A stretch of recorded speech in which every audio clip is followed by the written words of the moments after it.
नमस्कार। आज हम आए हैं महावीरपुरा में गौशाला में। इससे पहले मैं आप सभी को दिवाली की हार्दिक शुभकामनाएं देना चाहूँगा। और आज विशेष कार्यक्रम आयोजित किया गया है गौशाला में गोवर्धन पूजा का। यहाँ पर स्टॉल लगे हुए हैं। देखिए बहुत शानदार प्रोडक्ट्स हैं गौ माता के और गौ माता की चीज़ों बने हुए। ये है श्री राम गौशाला जो आदर्श ग्राम भिलाई में है। और ये सारे के सारे जितने भी उत्पादन हैं वो सब गोबर उनकी मूत्र से बनाए गए हैं। शहद है इसमें जो हम सबको फ़ायदा पहुंचाती हैं, तो नुकसान कहीं से नहीं करती हैं। जानते हैं श्री राम गौशाला के बारे में। सबसे पहले तो आपको दिवाली की हार्दिक शुभकामनाएं। कैसे हैं आप? आपको भी बहुत बहुत हार्दिक बधाई शुभकामनाएं। हम बहुत अच्छे, हमारे यहाँ ये गौशाला यहाँ से 35-40 किलोमीटर दूर है, ग्रामीण क्षेत्र में भिलाई में, अपने राजस्थान बॉर्डर पर। वहाँ पर हम लगभग आज के 15 वर्ष पहले हमने वहाँ पर गौशाला चालू की थी। तो हमने वहाँ पे एक सपना देखा था कि इस गौशाला को एक ऐसा केंद्र बनाएंगे जो किसानों का ट्रेनिंग सेंटर हो, और उस पर हम लगातार काम बाद बन रहे हैं। और सामने वो प्रदर्शनी लगी हुई है गौशाला की, किस तरीके से किसान को गाय कितना उपयोगी है। तो समय समय पर किसानों को हम प्रशिक्षण भी देते हैं कि अपनी जो जहर युक्त खेती कर रहा है किसान, कम से बार के लिए 1 बीघा खेती करे। और इसके साथ साथ में हम गाय का जो पंचगव्य है वो गोपालक के लिए कितना उपयोगी है, इसका दूध दही, इसके बारे में पर आयुर्वेदाचार्य या वेद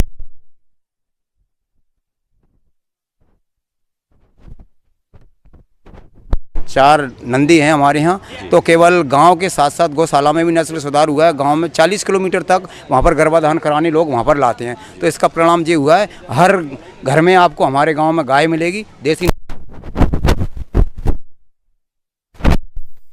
लगाइए, उसमें कौन कौन से उत्पादक आप लेके आए हो? इसमें हम लाए हैं गोमूत्र अर्क, जो ऐसी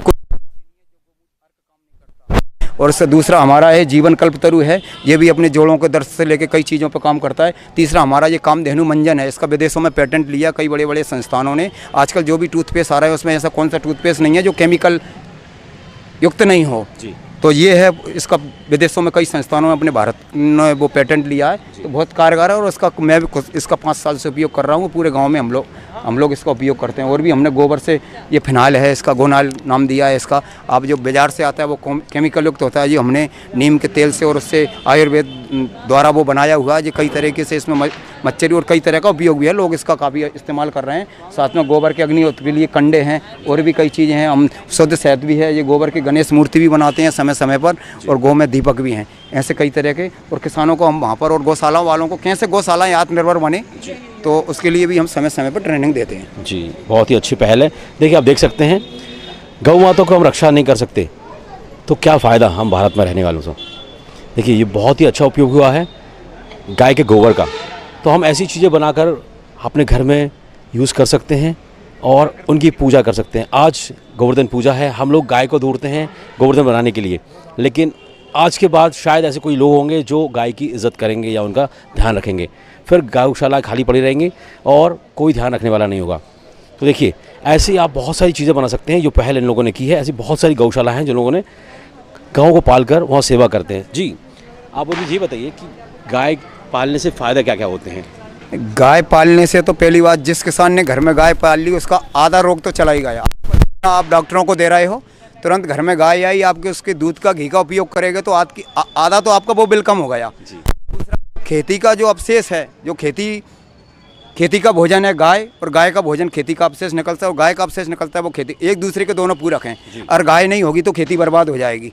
और इसलिए हमें किसान ने तो गाय रखना बहुत ही ज़रूरी है, और उसका पूरा बीमारी खत्म होगी। मैं खुद इसका उदाहरण हूँ आपको। मैंने कभी इंजेक्शन की ज़रूरत नहीं पड़ती। जब भी जुकाम होती है गाय का दूध और शहद और जो ले लेते हैं अपन, उसी से काम हो जाता है। तो पूरा मतलब मैं इसको गाय के विज्ञान को जिस दिन किसान और आम लोग समझ गए, और बाज़ार वाले भी समझ गए। बाज़ार वाले भी किसान को दोष देते हैं कि गाय भगा दी, लेकिन बाज़ार वाले किसान के दूध की कीमत लगाते हैं 35 रुपये लीटर, 40 रुपये लीटर। आजकल सब आर्थिक के लिए धंधा कर रहे हैं, तो किसान क्यों गाय पालेगा उसका। अब देसी गाय की बात हो रही, सब गाय पाव में दूध दे रही है। भारतीय नस्ल की जो गाय है अपनी, अधिकतर जो मालवी अपने गुना जिले में टेल रही है, 1 पाव 3 पाव 1 किलो दूध देगी। तो किसान का भूसा आज के रेट में आप देखिए 100 रुपये किलो भूसा मिल रहा है। 100 रुपये का किसान का गाय का भूसा खाएगी, तो उसे आर्थ के रूप में भी जब बाजार वालों को भी समझना पड़ेगी। किसान का जब तक अपन दूध और घी नहीं खरीदेंगे तो किसान अपने आप गाय पालेगा और अपने आप वो रखेगा। हाँ, तो इस चीज़ पे हमें बिल्कुल जी, बहुत बहुत धन्यवाद आपका। तो आज जो प्रदर्शनी लगाई हैं यहाँ पे लगी हुई हैं वो अभी बहुत सुविचार लगे हुए हैं, बहुत प्यारे प्यारे, और बहुत से फ़ायदे भी यहाँ पे हैं गौ माता के, गौ के साथ में पालन पोषण करने का भी। जी देवेंद्र जी दिखाइएगा ज़रा।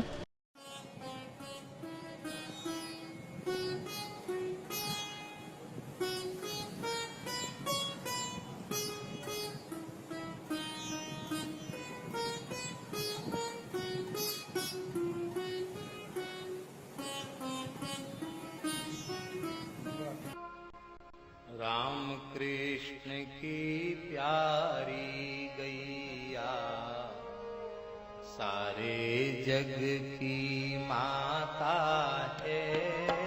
राम कृष्ण की प्यारी गैया सारे जग की है। और गौ उत्पादक श्री भगत सिंह धाकड़ जी आमंत्रित हैं। भगत सिंह जी धाकड़,